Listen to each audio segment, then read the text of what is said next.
Mats movie शुरू होती है और हम एक लड़के रोमेन को देखते हैं जो एक ड्रग डीलर के पास आया था पार्टी के लिए ड्रग लेने, क्योंकि आज उसका बर्थडे था जिसके लिए उसने पार्टी रखी थी। अब यहाँ से ड्रग लेने के बाद रोमेन अपने डैड के आलीशान कार में आकर बैठ जाता है। वो गाड़ी चलाते हुए सिगरेट भी पी रहा था और उसे वो गाड़ी में ही फेंक देता है, पर तभी उसे ख्याल आता है कि उसने इतनी बड़ी गलती कर दी, इसलिए वो जल्दी से कार रोककर उतरता है और सिगरेट बाहर फेंकने लगता है।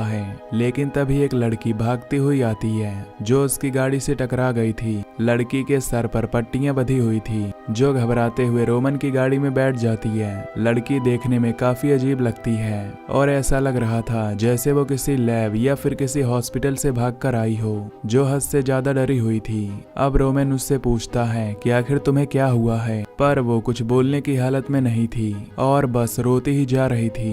तब उसकी मदद करने के लिए रोमन इमरजेंसी नंबर पर फोन करता है, लेकिन वो नोटिस करता है कि पुलिस के नाम से लड़की और घबरा रही है, तो वो खुद ही लड़की को ड्रॉप करने का फैसला करता है। लेकिन वो ये जानता ही नहीं था कि उसे ड्रॉप कहाँ करना है, और तो और वो भी कुछ बोल नहीं रही थी, बस रो ही रही थी। अब रोमेन गाड़ी लेकर निकल जाता है। वो बीच बीच में उससे बात करने की कोशिश करता है, लेकिन कोई फायदा नहीं होता। कुछ देर बाद लड़की एक रिकॉर्डर निकालती है जिसके अंदर कुछ कमांडो ये बोल रहे थे कि हम जिस लड़की पर एक्सपेरिमेंट कर रहे थे, जिसका नाम हमने C39 रखा था, वो भाग निकली है।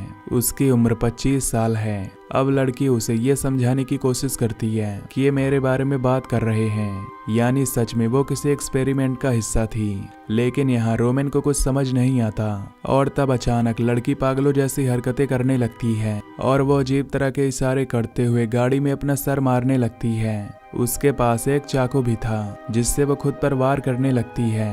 हालांकि रोमेन उसे रोकने की कोशिश करता है, लेकिन वो उस पर ही गिरकर अपना खून रोमेन पर लगा देती है और तभी वो सीट पर गिरकर अपना दम तोड़ देती है। ये देख रोमन पूरी तरह घबरा जाता है, क्योंकि उसे कुछ समझ नहीं आ रहा था कि मेरे साथ बर्थडे वाले दिन क्या हो गया और अब वो क्या करे। वो उसे उठाने की कोशिश करता है, पर उसका कोई फायदा नहीं है। अब किसी तरह वो बाकियों की नजरों से बचता हुआ गाड़ी अपने गैराज में ले आता है। एक बार फिर वो लड़की को चेक करता है, पर वो नहीं उठती। रोमेन की घबराहट से हालत खराब होने लगती है, क्योंकि एक तो वो खुद भी खून में लथपथ था, ऊपर से उसकी गाड़ी में एक लाश है, जो बहुत ही खतरनाक बात थी। उसे पार्टी में जाना था और ये उसके साथ क्या हो गया। खैर, अब खुद को संभालते हुए वो सबसे पहले नहाने के लिए जाता है। नहा कर आने के बाद वो खुद को ही कोसता है कि काश मैं गाड़ी न रोकता तो आज ये सब न होता। तभी उसके डैड का कॉल आता है जो रोमन से पूछते हैं कि गाड़ी वगैरह सब ठीक है ना, जिससे हम समझ पाते हैं कि उसके डैड को गाड़ी कितनी प्यारी है। और इसी वजह से जब रोमन ने गाड़ी में सिगरेट फेंकी तो उसने तुरंत गाड़ी को रोक दिया।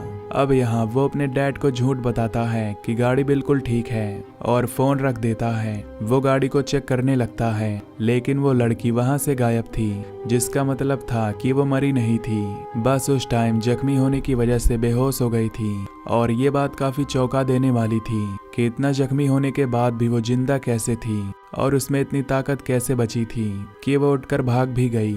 इसका जवाब हमें आगे पता चलेगा। और यही चीज सोचकर रोमेन भी उसे ढूंढने लगता है, लेकिन वो उसे कहीं भी नहीं मिलती। तभी दरवाजे पर कोई आ जाता है। रोमेन जब चेक करने जाता है तो वहाँ उसकी दोस्त थी जिसका नाम एना होता है, और क्योंकि रोमन का बर्थडे था तो एना उसके साथ टाइम गुजारना चाहती थी ताकि उसे अच्छा लगे। लेकिन घबराहट की वजह से वो एना को रोककर फिर से लड़की को ढूंढने लगता है और एना बाहर चली जाती है सिगरेट पीने के लिए। रोमेन को लगा कि वो नाराज है, इसीलिए वो एना को अपने पास बुलाता है। वो कहती है कि मैं तुम्हें पार्टी के लिए लेने आई थी, पर तुम तो मुझसे उल्टा ही बर्ताव कर रहे हो। उसे रोमेन पर शक भी हो रहा था कि क्यों वो इस तरह की हरकतें कर रहा है। रोमेन उसे समझा बुझाकर वहां से भेजने लगता है कि तभी रोमेन के बाकी दोस्त भी आ जाते हैं उसे लेने के लिए, लेकिन वो उन्हें ये कहकर भेज देता है कि मेरी तबीयत थोड़ी खराब है, मैं बाद में आऊंगा। और अंदर जाकर सीसीटीवी कैमरा में लड़की को ढूंढने लगता है, पर वो उसे फिर भी नहीं मिलती। इसलिए वो बाहर आता है जहां उसके दोस्त अभी तक गए नहीं थे। इसलिए रोमन उनके साथ जाने लगता है। रास्ते में भी रोमन अजीब बर्ताव कर रहा था और पार्टी में आने के बाद भी उसे कुछ ठीक नहीं लग रहा था। वो लड़की ही बस उसके दिमाग में घूम रही थी। एना को भी कुछ समझ नहीं आता कि आखिर चल क्या रहा है। तब उसके बाकी दोस्त पूछ लेते हैं कि रोमन आखिर तुम्हारे साथ क्या हुआ है, लेकिन उनकी बात का जवाब दिए बिना वो एक रूम में आ जाता है। एना अपने दोस्त के साथ बाथरूम में जाती है। कुछ देर बाद जब वो वहां से चली जाती है तो उसके दोस्त के पास रोमन आ जाता है, यानी कि रोमन एना को धोखा दे रहा था। इस बीच एना की दोस्त देखती है कि रोमन की आंखें चमक रही हैं, जिससे वो काफी घबरा जाती है। इस बारे में रोमन को बताती भी है तो वो अपनी आंखें शीशे में देखने लगता है। वो फिर पागलों की तरह अपनी गर्दन हिलाने लगता है। तभी उसके डैड की कॉल आती है, जो कहते हैं कि कुछ देर पहले घर का अलार्म बजा है और मैंने कैमरा फुटेज में किसी को घूमते हुए भी देखा है। मैं घर पर नहीं हूँ, तो तुम जल्दी से जाकर घर को देखो कि आखिर क्या मामला है। तब रोमन घर जाने के लिए निकलता है, जिस बीच हम भी उसकी चमकती हुई आंखों को नोटिस करते हैं, जो इस बात की तरफ इशारा था कि जरूर उसके साथ कोई गड़बड़ है। जब वो बाहर आता है तो उसका दोस्त जबरदस्ती उसे पार्टी में डांस करने का कहता है। इससे रोमन को इतना गुस्सा आता है कि वो अपने ही दोस्त को बुरी तरह पीटता है। तभी इनके बीच में एना की दोस्त आकर लड़ाई छुड़वाती है, लेकिन रोमन उसे भी मारता है और फिर एक साइकिल लेकर घर आ जाता है। जब वो अलार्म बंद करता है तो उसके डैड की कॉल आती है, जो कहते हैं कि क्या कोई चोर घुस आया था और घर से कुछ चोरी तो नहीं हुआ। रोमन कहता है कि नहीं, कुछ नहीं, पर उसके डैड अजीब तरह से हंसने लगते हैं, यानी उनके साथ भी कुछ अजीब हुआ था। अब रोमन फोन बंद करके घर के अंदर जाता है, जहां उसे वही रिकॉर्डर मिलता है जो उस लड़की के पास था, और वो रिकॉर्डिंग अभी भी उसमें चल रही थी। रोमन घर में जगह जगह खून के निशान देखता है, जिनका पीछा करते करते वो बाथटब तक पहुंच जाता है, जहां वो लड़की बैठी हुई मिलती है, जो अभी भी चाकू से खुद पर वार किए जा रही थी। रोमन जल्दी से चाकू छीनकर दूर फेंक देता है, जिसके बाद वो फिर से घबराने लगता है। तभी वो लड़की अपने अंदर से एक डिवाइस को बाहर निकालती है, जो देखकर रोमन के होश उड़ जाते हैं। उसे कुछ समझ नहीं आता और वो वहां से भागने लगता है, लेकिन तभी वो खिड़की से कमांडोज को देखता है, जिन्होंने ही लड़की पर एक्सपेरिमेंट किया था और वो उसे ढूंढते हुए यहाँ तक आ गए थे। वो अब लड़की को ले जाने लगते हैं, लेकिन उन्हें पता चल गया था कि घर के अंदर कोई और भी है। रोमन वहां से भागने लगता है। वो अचानक पागलों की तरह हरकतें करने लगता है, जैसे कि जोर जोर से हंसने लगता है। वो फिर रोड पर बैठकर पहले खुद को काटता है, फिर जमीन को चाटने लगता है और उल्टी तरफ चलने लगता है, जो देखकर कमांडो उसे भी अपने साथ ले जाने लगते हैं। अब एना रोमन को कॉल करके उससे बात करने की कोशिश करती है, लेकिन उससे तो कोई और ही बात कर रहा था, जो कमांडोज थे। पर एना उन्हें रोमन समझकर बात करती रहती है। वो कहती है कि तुमने जिस लड़के को मारा था उसकी गर्दन की हड्डी टूट गई है, आखिर तुमने कैसे इतने जोर से मारा। अब कमांडोज उससे पूछते हैं कि तुम कहाँ जा रही हो, तो वो उन्हें बता देती है और एक टैक्सी के जरिए जाने लगती है, लेकिन उसका भी बर्ताव अजीब होना शुरू हो गया था। वो बिल्कुल वैसे गर्दन को हिलाने लगती है जैसे पहली बार रोमन ने हिलाई थी, यानी कि उसकी भी हालत खराब हो जाती है। तभी एना के पास उसकी दोस्त की कॉल आती है। तब एना उससे बताती है कि मेरे साथ भी कुछ ठीक नहीं हो रहा है। फिर अचानक वो रोते हुए फोन बंद कर देती है। तभी वो नोटिस करती है कि कोई उनका पीछा कर रहा था, जो और कोई नहीं कमांडोज ही थे।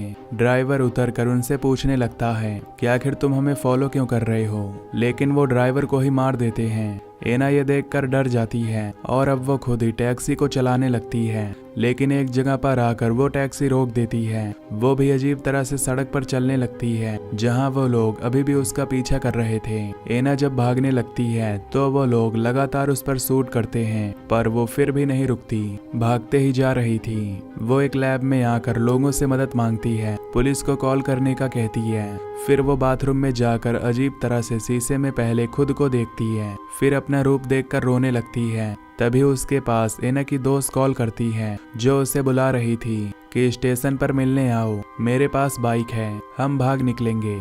तभी कमांडो इस क्लब में भी आ जाते हैं और यहाँ सभी लोगों को शूट करके मार देते हैं, जो देख ऐना खिड़की से कूदकर बाहर आ जाती है और अपने दोस्त की बताई हुई जगह पर जाने लगती है। तभी हम देखते हैं कि उसकी आंखें चमक रही हैं और वो पागलों की तरह बर्ताव करने लगी थी।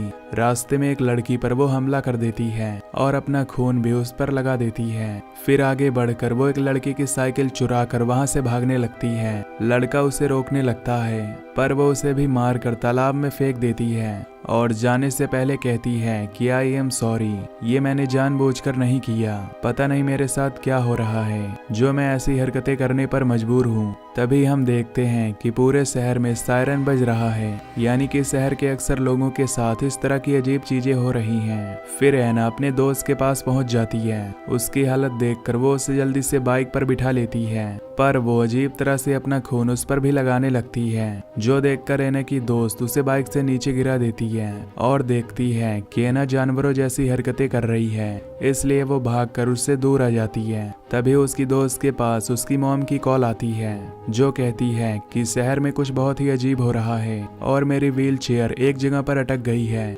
ये सुन वो जल्दी से अपनी मॉम को बचाने के लिए जाने लगती है पर हम देखते हैं कि ऐना लगातार उसका पीछा कर रही है। वो इतनी तेज भाग रही थी जैसे कोई बाइक हो। अब उसकी दोस्त अपनी बिल्डिंग में पहुंचकर लिफ्ट के जरिए अपने घर जाने लगती है पर बीच में उसकी लिफ्ट रुक जाती है जिससे ऐना की दोस्त घबराने लगती है। तभी वो बाहर ऐना की आवाज सुनती है जो बिल्डिंग के लोगों को मार मार कर खा रही थी और उनके चीखने चिल्लाने की आवाजें आ रही थी। तभी उनमें से एक कमांडो की आवाज भी उसे सुनाई देती है जो कहता है कि शहर में एक तरह का वायरस फैल गया है, अगर तुम उससे इन्फेक्टेड नहीं हुई यानी कि उसकी लपेट में नहीं आई तो हम तुम्हें बचा सकते हैं। तभी लिफ्ट एक बार फिर चलने लगती है और वो अपने फ्लोर पर पहुंच जाती है, लेकिन घर आकर देखती है कि ऐना उसकी मॉम को खा रही है और उनका पूरा सर ही उसने गायब कर दिया था। घबराते हुए उसकी दोस्त वहां से भागने लगती है। तभी उसके सामने एक कमांडो आ जाता है जिसने मास्क पहना हुआ था। वो ऐना के दोस्त को पकड़कर उसकी आंखों को देखता है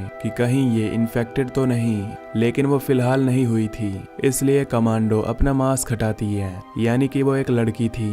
वो उसे वहीं रुकने का कहकर ऐना को मारने जाती है, लेकिन उल्टा ऐना ही उस पर हमला कर देती है। लेकिन जैसे तैसे कमांडो उसे मार देती है, लेकिन इससे कमांडो खुद भी इन्फेक्टेड हो गई थी क्योंकि उसके पैरों पर ऐना का खून लग गया था।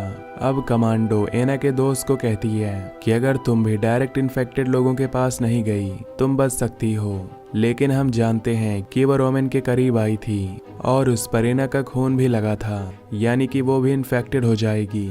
लेकिन उसने ये बात कमांडो को नहीं बताई क्योंकि उसे खुद ही समझ नहीं आ रहा था कि ये मामला है क्या।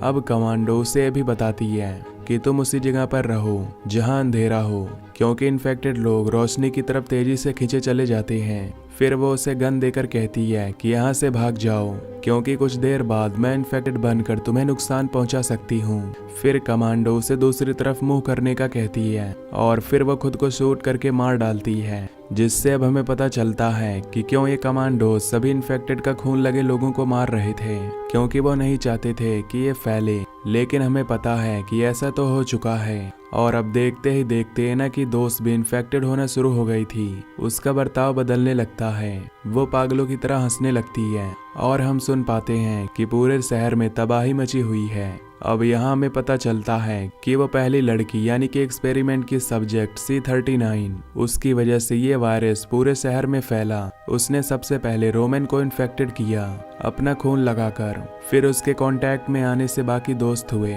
और उनके जरिए ये वायरस आगे लोगों में भी फैलता गया और पूरा शहर इसकी चपेट में आ गया। अब कमांडोज ये एक्सपेरिमेंट गवर्नमेंट के कहने पर कर रहे थे ताकि वो इंसानों को सुपर फास्ट सोल्जर बना दें जो बहुत ही ज्यादा पावरफुल होगी। उन्होंने अपने सब्जेक्ट को इस तरह डिजाइन किया था कि उसका खून लगने से बाकी लोग भी उसके जैसे ही सुपर फास्ट पावरफुल बन जाएंगे। लेकिन यहाँ एक अच्छी चीज होने के साथ साथ भयानक भी होगी और उल्टे असर की वजह से वो इतने खतरनाक बन गए कि खुद को और बाकियों को काट कर खाने लगे और अब इसे रोक पाना बहुत ही मुश्किल होगा। तो मैं मिलता हूँ आपसे नेक्स्ट वीडियो में। Till then take care, love you, bye bye.